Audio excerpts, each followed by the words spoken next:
Vance is the future of MAGA, that if we want Trumpism to persist beyond Trump, then he's our man. One plan that's been mooted. Vance becomes the main candidate, Donald Trump runs as the vice, and they do a switcheroo. If the Constitution permitted it, would you want Trump to run for a third term? I think he'd say yes. My sense is he's got his loyalty to Trump is absolute. Do you see JD Vance as the future president of the United States? Yes, I do. Welcome to this special edition of the Fourcast from Cambridge University. I'm very happy to say that my guest is Dr. James Orr. He's the Associate Professor of the Philosophy of Religion at the university and a very close friend of the Vice President JD Vance. And that's one of the reasons why he's happy to talk to us today. James, good to have you on the program. Good to be with you. JD Vance, right, your mate. He said, he's on the record for saying, in 2016, Trump is irresponsible. You know, he's not up to the job of being president. And then, of course, that famous comparison, which he's been asked about, ad nauseum, Trump, could become America's Hitler. Mm-hmm. Explain your friend's journey from these really searing criticisms of the man who's now his boss to basically, agreeing with everything the boss says today. What's happened? What's his journey been? In 2016, I think you would have struggled to find anyone in American public life who would have said, Trump running for president? Great. He seems so responsible. He's what America needs. He's rational, he's predictable, he's got brilliant policy ideas. Nobody was saying that. But not everyone was saying he was Adolf Hitler in the making. Listen, that's quite an accusation. I haven't seen any evidence that he said he is Adolf Hitler. No, he said on the from on the his record, point of view, he saw him as a strong man. And I think he could become America's Adolf Hitler. And everyone is calling Hitler. Nowadays, everybody's Hitler. This is not a term that is sadly being cheapened by overuse. I think. Look, let me just finish. What is striking about Vance's journey? First of all, it's a journey. Many vast swathes of the GOP class are still where Vance was in 2016. Vance is a very good exemplification of the principle that the willingness to change one's mind is the only sure sign that one's got one. Right? It's good old Keynes. When the facts change, my mind changes. What do you do? But some people say it's hypocrisy. Or it's too transactional, or it's about ambition? He says, I think he could be this. Trump comes along, does the opposite, does things that JD had been calling for implicitly in Hillbilly Elegy all the way through, in terms of economics, economic populism, in terms of energy sovereignty, deregulation, border control. But even in 2020, at the end of the Trump administration, even in 2020, JD Vance is on the record for criticizing his economic... I think it's a mark of Trump's magnanimity. That not only did he forgive Vance, calling him possibly America's next Hitler, he made him his own vice president. Some autocrat, some narcissist. Yeah. So yes, he's been on a journey.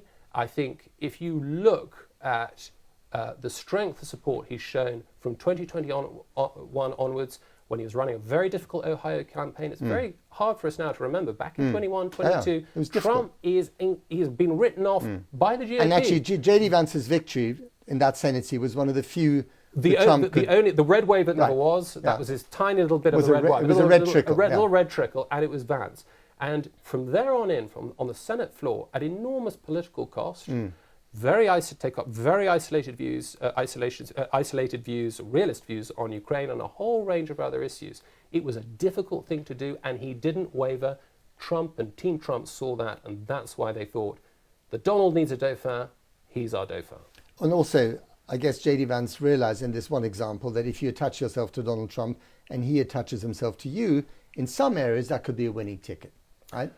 So had he not won that seat, I wonder what he would have said. In the summer of 2022, it seemed, in fact, I remember how concerned I was at the time. Is this really a good idea? I know you see yourself as being ideologically aligned with Trump, but look, he's got 95 legal cases against him. The guy's going to be in jail, not the Oval Office. What on earth are you doing? And yet, he stuck with him through thick and thin. Do you see JD Vance as the future president of the United States? Yes, I do. You do? You think he'll be elected in the next election? Well, I think he will be the Republican candidate in 2027, and I think he stands a very, very... Looking at approval ratings for the Democrat Party, which are lower than they've been in living memory, I suspect... Look, not going to make predictions. This is a very, very time of unprecedented flux in American politics, of course. My sense is he is dead set to be Republican candidate for the next presidential election, and I think my sense is he's got a very good chance of being in the Oval Office. Does he see that way? I mean, has he told you that that's what he's aiming for? He doesn't think about it at all. No, I think he... Why don't I believe that? Well, because he's very conscious of people like you asking him questions about it, and he is absolutely, if you look in every public pronouncement, including and as well as private pronouncements, as we saw from the Signal Leak a few weeks ago, he was very clear about what is the president's mind on this? What is the president's view? And my sense is he's got his loyalty to Trump is absolute. 2028 for him is a long way off. And I suspect that he within MAGA, he is being acclaimed as the Dauphin, as the most obvious successor to Trump. And indeed, that's why I think Team Trump pushed so hard for him, when it would have been easier to appoint a more electorally attractive running mate. I mean, Trump himself was outpolling Vance in Ohio in 2022. It didn't make any electoral sense. I think what Team Trump recognized that was Vance was the future of MAGA, that if we want Trumpism to persist beyond Trump, then he's our man. So how does that tally with one plan that's been mooted? That President Trump talks about this quite openly. I might run for a third term, maybe not. That would either require a change of the Constitution, which is tough, or there's this ruse that Vance becomes the main candidate, Donald Trump runs as the vice, and they do a switcheroo. This is what Putin did with Medvedev. Right. Do you think that your friend would agree with that? Like he wins the presidency and then says, "Okay, Donald, off you go for another term." I find that hard to imagine. I think he would keep his counsel. I think if he were pressed, if he were asked if the Constitution permitted it, would you want Trump to run for a third term? I think he'd say yes. But the Constitution doesn't. But the Constitution doesn't. So I think, look. And he'd say no. But even you are putting a little question mark over that. What? No. What do you mean? Do I think that they're actually he's going to run for it? No, I think that's completely fanciful. Look, as always with Trump, look at what he says. Look at what he does, not what he says. And as I keep saying to you, you've got to do both, right? Because he says a lot of stuff. You've got to weigh them correctly. Yeah. And I think too many in the media classes, particularly in the UK, tend to focus too much on what he says and not enough on what he does. That's because he wants us to focus on it, right? It's about the attentional economy. I want to talk about morality and tariffs. Is it moral for the United States to impose a tariff of, 45% on Lesotho, a country that's simply too poor to buy American goods? Is that Christian? Is that Christian behavior? Let's just take a step back on the whole kind of tariffs question. It is not.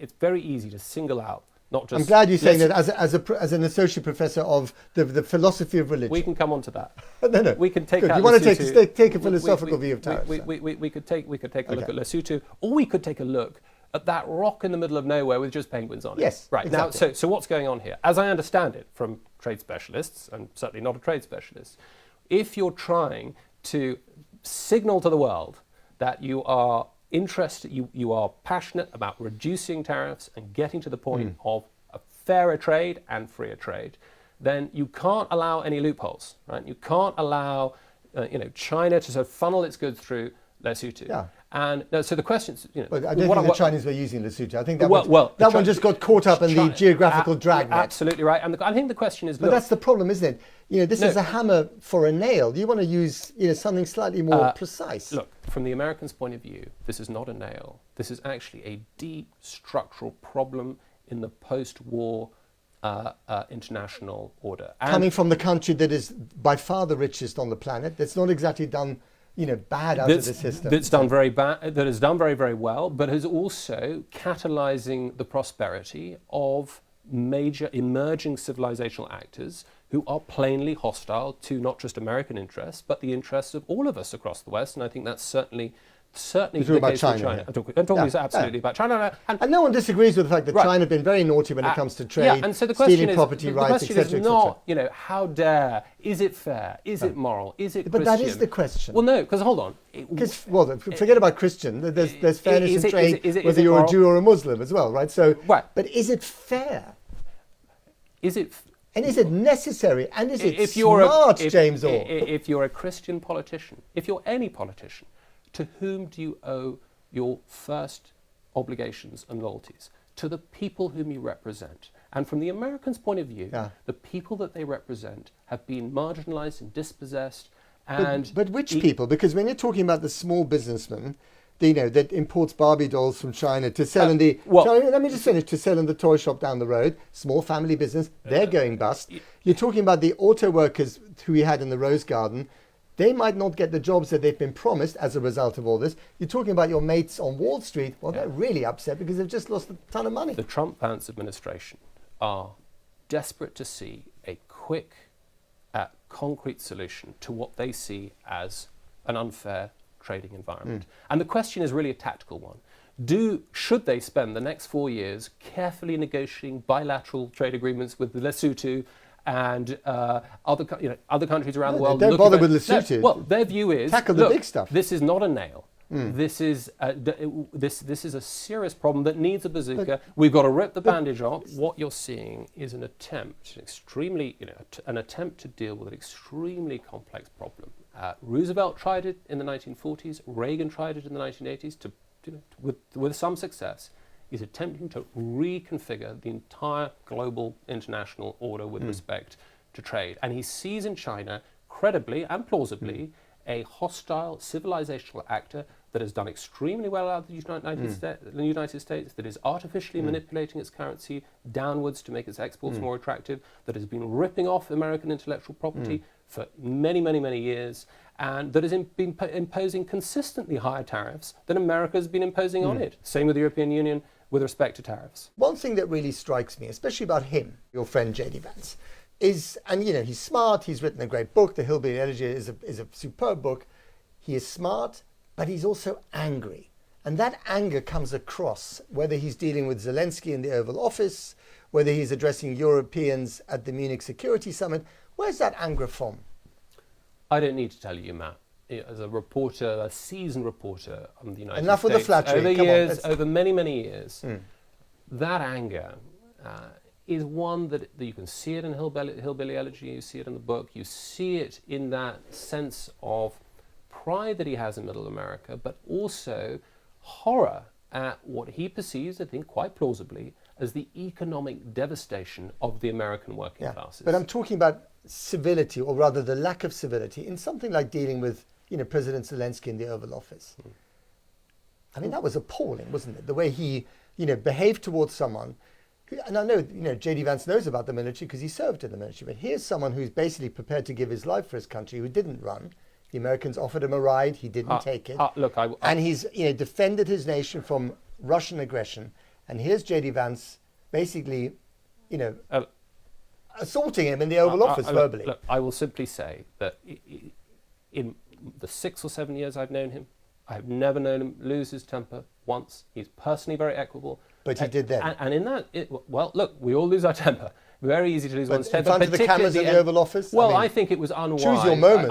I think it was, you're probably right, that it was unwise for a proper and important trilateral conversation or bilateral conversation between the Ukraine, between Zelensky and Trump-Vance to be conducted in the Oval Office. Now, in front of the cameras. And I think the kinds of conversation, the sort of conversation you had there is the kind of conversation that is happening behind closed doors. Was it a setup, though? No, absolutely not. You sure about that? No question it was a setup. If you look at the whole thing from start to finish, it was actually a very amicable conversation right up to the last 2 or 3 minutes. And you could see throughout the conversation that Zelensky was pushing, as you would expect him to. He's pushing for his country. Yeah. He is a national conservative too. He's pushing for his nation's interests. Nothing wrong with that. But he went into the conversation, I think he was badly briefed, he was badly advised, because what did Trump... And he didn't have a translator, which would have helped enormously. And there was all sorts of things he could have done better. Even so, the fact that he's their guest, he's in their office, he's in the Oval Office, and they're rounding on him. Listen. That is just unacceptable, isn't it? He was whether you agree with the Ukraine policy or not. Look, he's not just in the Oval Office, he is in the cockpit of a nation... whose generosity and support has held his own nation. But he wasn't being rude. Well, look, he really wasn't. He has said thank you, for America's help plenty, almost every day. Look. I don't. You can very easy to pick up on personal foibles or a momentary lapse, This was a key moment there, wasn't it? And your friend didn't come out of it in the minds of many people around the world looking any better for it. It was a key moment. It was a key moment. What would you tell Vance down the phone if he rang you up and asked you about that? Would you say, JD, you went too far? Or would you say, fantastic? No, I certainly wouldn't. It was not my place to tell him how to conduct himself. You're a friend of his. I'm a friend of his, it is the duty of friends to be critical where necessary. Right. He's also the Vice President of the United States, and I think in that particular context, and we've been talking about, he and I have been talking about Ukraine for the best part of 2 or 3 years, and he has been mystified at the lack of a serious debate in the public square all across Europe, including the UK. And look, about what? There has been plenty of debate about. I think Ukraine from and the how we help beginning, them. I'm glad to say there's been the support for Ukraine and the admiration of Zelensky has been, broadly speaking, pretty unanimous. Yeah. And you're in favour of that? I'm absolutely in favour of that, and I think he's in favour of it too. What he is in favour of is a peaceful and prosperous Ukraine, and he is looking in a very clear-eyed way. How do we get Ukraine on the path to reconstruction? Right. How do we stop 2,000 Ukrainians being sent into the meat grinder every week? How can we reverse which the is massive... is fantastic. Well, but you say that, but how do you get there when you've got a president who is bent on accelerating the war and who is who are you talking about? I'm talking about Zelensky. Yeah. When you've got somebody who is trying to accelerate the war, he's trying to win the war. He's trying precisely a war that he didn't start. There's a difference, and isn't nobody. But hang on a minute. What do you actually mean? So what I'm trying to say here is that every clear-eyed military analysis of the situation in Ukraine recognizes that there is no way that Ukraine can defeat Russia. No way at all. So the question is, how does Ukraine get, or what's left of Ukraine, tragically, how does America exercise its leverage with Russia as well to get what can survive from Ukraine back on the path to peace, prosperity, and reconstruction? My sense is that the perception of the White House on January the 20th, on Inauguration Day, was that if you're going to get peace talks going between Russia and Ukraine, there's going to have to be some kind of optical rebalancing. That is to say, the demonizing of Putin, quite right. Putin is mad, is bad, but he's not mad. You've got to start to understand him as a rational, though malevolent actor. On the other hand, I think the view is that Zelensky has been unhelpfully for him and unhelpfully for his nation's cause, lionized, indeed canonized, front page of Vogue. There's been a lot of fawning like of Donald Zelensky. Trump. He's been on the front page of Time magazine, Man of the Year twice. Is that lionization? Yes. Is that canonization? Well, look. Anyway, whatever. I wonder how many spreads Obama got. But we like, we, especially in Britain, we like the underdog. Absolutely. And we like someone who resists aggression. You're right, and I think... And you're taking that away from him. One of the problems I think we have in Britain, and partly it's a feature of our history, is that we suffer from bad cases of World War II brain. That is to say, every serious geopolitical crisis on the continent, it seems, can only be refracted through a conflict that ended 80 years ago, which we happen to do very well in. And so Vance is Chamberlain, Zelensky is Churchill, Putin is Hitler, Ukraine is Poland. And I just think that's an incredibly unhelpful way to understand rational action by these nation states and very different personalities, very different dynamics. To be fair to him, on Trump's watch, there were very, very few major, or if any major conflicts. Putin would not, I think, if Trump had won in 2020, if it hadn't been Biden, I very much doubt that we'd have seen that invasion. The madman theory, right? So this guy is powerful, he's unpredictable. I wonder if that theory still stands there after the way that Trump is basically... do we think that Trump mollified? Do we think that Trump is predictable on anything, including the question of a rival strongman undermining his stated goals of achieving peace and prosperity in the Ukraine? No, I don't. Okay, so I think the madman theory has its merits. Your mate, JD Vance, he's smart. He may well be the next president. I don't know.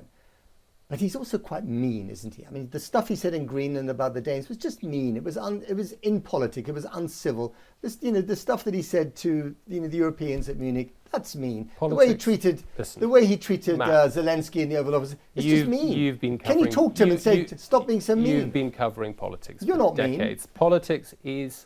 I'm not a politician. I don't have to be mean. I'm not representing the interests of millions of people. I'm not representing my country. Is it smart politics to pick fights with your friends and allies? The question is, to what extent have they been good friends and allies? And I think the remarks in Greenland were, look, has Denmark really been doing everything that it can to take seriously the Greenlanders, all 57,000 of them, who, by the way, don't want to become America's 51st state. In case Canada should decline that offer. And Vance was very clear that that is a matter for the Greenlanders. He was very clear in those pronouncements at the press conference. So he's not, it's. But this question of niceness, is he going to cuddle? Why isn't he more cuddly? Let me assure you. Nice is the wrong word. Civility, right? So this is, just to get to the nub of it, America. Of course, it's not been plain sailing, and I know Americans feel that, they've been victimized by others and they've been taken for a ride, and it's not Uncle Sam, it's Uncle Sucker, all that stuff. But America has prevailed for 80 years, not just because of its hard power, but because of its soft power. The fact that it's got a message that people want to buy into, right? Isn't it throwing all that away with the way it's behaving right now? I think actually you've seen, certainly in this country, a rising tide of anti-Americanism, of hostility towards America and American culture. And I think soft power, and look, I know the Foreign Office loves to talk about our soft power. I think it's overrated. Tell that to the Houthis, I mean, have they not heard about how we're not talking about the Houthis, we're not talking about Hamas, we're talking about the Germans, the French, the Brits, the Belgians, the Liechtensteinians. You're putting your finger on something very important. And I think this is a challenge for every nation that becomes an empire, whether it wants to be or not, whether it calls itself an empire or not. The fact is there are two Americas. There's the nation and there's the global hegemon. There's, in Vance's words, there's we the people, and America is a proposition to which anybody can sign up. Yeah, but America won the Cold War against the Soviet Union without firing a single shot, right? Because it outspent them on defense. Absolutely. And because America had a message, call it soft power, call it what you like, had a message that the rest of the planet was more beguiled by than the Soviet message. And what was that message? That message was freedom over tyranny. Yeah. And part of the power... What are we getting now? Let me finish. Well, part of the power of that Munich speech that Vance gave was that you Europeans, who we Americans look to, who we see as the cradle of the freedoms that we love, are failing to give expression to the stated will of your people to be free, to enjoy free speech, to be able to pray outside an abortion clinic without being arrested. Well, that's nonsense. He's trying, this administration is interfering in the German elections. Elon Musk appearing at AfD rallies. Don't talk to me about interference. Listen, we now JD know. Vance has dinner with the head of the AfD in Munich. And why does he do that? And why does he do that? But he doesn't talk to the German chancellor. No, why does it? Why? And why? Why? Yeah, why? You tell me why. Well, I'll tell you exactly why. There is a sense, first of all, that the previous administration, in fact, administration all the way up, but particularly the Biden administration, had been using American power to press and to astroturf organizations, to fund organizations that are plainly contested and ideological in countries all around the world, particularly in Eastern Europe, with particularly more conservative countries like Hungary and Poland. And I think the US administration said their view is, look, if you care about freedom, if you share our founding vision of what makes Europe great and what makes America get great, freedom, individual responsibility, faith, family, and so on, and all the things that we fought against the Soviet Union for, all the things that energized us from the Second World War all the way up to 1989, you've got to exemplify those values if you're going to defend them. You describe yourself as a national conservative. Why national? Why not just conservative? Because I think you said that if you're not a national conservative, you're not a conservative. It's a very good question, Matt. I think in many ways, the adjective national should be redundant when it comes to stating one's political position, in philosophical position in politics as conservative. I think that all conservatives want to conserve what they love most, And the nation is one of the things that one loves. It's not the most important thing that Conservatives loves. They love family, they love community, they love neighbourhood, culture and heritage and so on. But the nation is high on the list of what a Conservative wants to conserve. So in a way, you're right to pick me up on that. Why national? I think the answer to that is that adjective has forced itself to the surface in recent years as conservatism itself, the right itself, has fractured, probably since Thatcher, under the influence of figures like Hayek, economic liberalism, particularly neoliberalism. Because Thatcher would not have described herself as a national conservative. No. She would have said, I'm a conservative and I'm very patriotic. Of course, in the 1980s, she wouldn't have needed to use, I think, the adjective, because I think the headwinds of liberalism, particularly globalism, and increasingly the rise of sort of very self-confident, imperialistic civilizational cultures like Russia and China are, as it were, undermining national sovereignty, undermining the basic principle that makes it possible for us to use the first person plural when we're talking about our country. That is a very... What do you mean by that? Well, here's what I mean by it. In fact, we use the word we when we're talking about our fellow countrymen, generally speaking, in a way that doesn't seem at all controversial. And now, that's very important. For example, if we want high rates of redistributive taxation, there needs to be that feeling that we're all in it together, that we owe each other duties as fellow citizens, that we will care for strangers because they are our strangers and we have an obligation to them. And I think one of the problems in the last 20 years on trade, on migration, on increasingly supranational bodies that are increasingly disconnected from electorates where there's a rising democratic deficit. There's a sense that there is no longer a we, that what we have to say is just not cutting through to the people who are supposed to be implementing what we have to say, that the social contract is fraying. But are you talking about your we? Are you talking about the we that is, middle class and white and Christian? Because there are lots of different we's, aren't there? Well, look, I mean, one of the things that struck me being a lone Brexiteer in Oxbridge was that as a white, middle class Christian Brit, I was actually cutting against the grain of almost everyone around me. And I found myself increasingly wanting to speak up for all the Brexiteers among the staff who were waiting at our hand and foot, and the groundsmen and the gardens. But that's Brexit, which is one particular policy, and not about your identity. National conservatism is born in 2016. It is born with the twin shocks of Brexit and Trump. Something that is relevant to you as someone working at a university, and that is the decision of the federal government, also your friend JD Vance, who's not criticised it, to cut the funding, the federal funding, for Harvard universities and 6 other elite universities in the United States, because they've decided to stand against the administration when it comes to certain requirements, restrictions that they want to impose on these universities. What do you think of that as an academic? I think the question of public funding of UK universities sets up a very different set of policy issues and questions and concerns from the question of US federal funding of US universities, not least because US universities have enormous amounts of money. I mean, let's face it, Harvard is basically a hedge fund with a university attached. It's got $53 billion under management. It is not in desperate need of taxpayer subsidy from middle America, especially when, if I could just conclude, especially when the Supreme Court found 2 years ago that Harvard for years has been practicing a policy of race-based discrimination against Asian Americans in favour of more favoured ethnic minorities.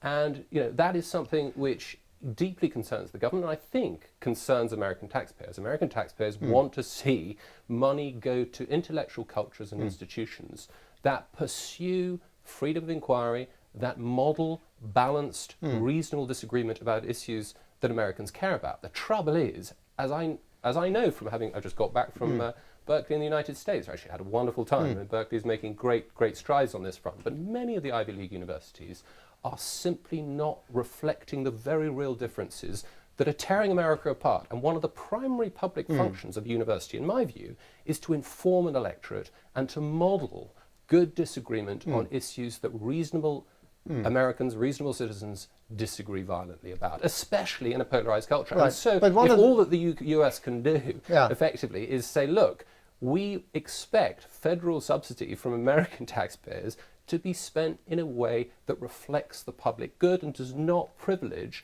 an ideologically captured client class of American academics. But this is about, you said it yourself, it's about the freedom to learn, which is also the freedom to research. These institutions would say that even though they have huge amounts of money from the private sector, the kind of money they need in order to do the kind of research that has made American universities great, that has made America great, into the sciences, into medicine, that relies on federal funding. And when that federal funding is cut because they refuse to do certain things that the government asks them to do, that's bad news for America at the end of the day, isn't it? I think these are very blunt tools, but they are maybe the only tools available to an administration that wants to restore American universities to where they were. And I haven't seen any argument from the left or right. What do you mean to where they were? What do you mean by that? Well, to where American universities were at their very peak in the late 20th century. They were great engines of research. Well, they're still great engines of research. If I were an American, I would want to see universities flourish, and I would, in particular, would want to see universities reflect the very real debates that are happening off Harvard Square in Main Street America. And as we know, American politics is getting more and more polarized on a whole range of issues.